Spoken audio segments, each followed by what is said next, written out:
Friends, মই আজি বনাই আছোঁ চিকেন শামী কাবাব। এইকাৰণে মই লৈছোঁ চিকেন 1/2 কিলো আৰু বুটৰ দালি লৈছোঁ মই 200 গ্ৰাম। প্ৰেছাৰ কুকাৰত মই চিকেনখিনি ঢালি দিছোঁ। ইয়াতে বুটৰ দালিখিনি ঢালি দিম আৰু ইয়াতে দিম মই আদা পেষ্ট 1 চামুচ, নহৰু পেষ্ট 1 চামুচ, কেঁচা জলকীয়া 2টা, তেজপাতা 2টা, দালচেনি 2 টুকুৰ আৰু 4-5টামান সৰু ইলাচ আৰু ভিনেগাৰ দিছোঁ মই ইয়াতে 2 চামুচ। দি কিনে মই এটা প্ৰেছাৰ কুকাৰ গেছত বহাই 2টা হুইচেল মাৰি ল'ম। যেতিয়া ভাপখিনি অকলে ওলাই যাব তেতিয়া মই এটা কাঁহীত ঢালি লৈছোঁ। ঢালি কেনে তেজপাত, দালচেনি, ইলাচি আৰু চিকেনৰ হাড়বিলাক চব মই বাচি কেনে ওলাই ল'ম। ওলাই কেনে মিক্সিত লৈ লৈছোঁ।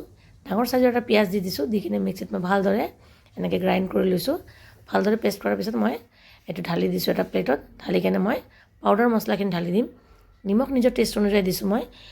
ৰেড চিলি পাউডাৰ দিছোঁ 1 টিস্পুন, জিৰা ধনিয়া পাউডাৰ দিছোঁ 1 টিস্পুন, গৰম মছলা পাউডাৰ দিছোঁ 1 টিস্পুন আৰু এটা হাতেৰে মই ভালদৰে সানি লৈছোঁ। ভালদৰে মিক্স কৰাৰ পিছত মই নিজৰ টেষ্ট অনুযায়ী, নিজৰ ইচ্ছা অনুযায়ী শ্বেপ দি দিছোঁ। আপোনালোকৰ যেনেকুৱা ভাল লাগে এনেকুৱা শ্বেপ দিব।